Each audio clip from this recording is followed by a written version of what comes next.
বলে জানো, ভালোবাসার শব্দের অর্থ যদি আমরা জানতাম, আমাদের এই দুনিয়াটা নোংরামিতে ভরে যেত না। ভালোবাসা মানে কি এটা আগে জানতে হবে। ভালোবাসা কাকে বলে, ভালোবাসা মানে কি?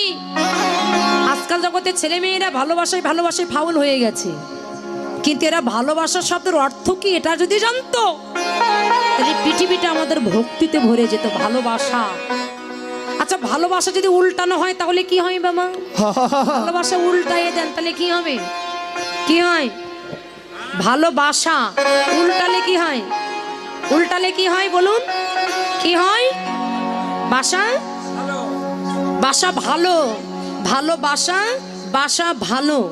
ভালোবাসাটা উল্টালে হচ্ছে বাসা ভালো। অর্থাৎ ভালোবাসা যদি করতে চাও, তোমার এই বাসাটাকে তুমি আগে ভালো করো, এই বাসাটা আগে ভালো করো, তাহলে তোমার ভালোবাসা হবে। অর্থাৎ এই দেহ যৌবন মনোপ্রাণ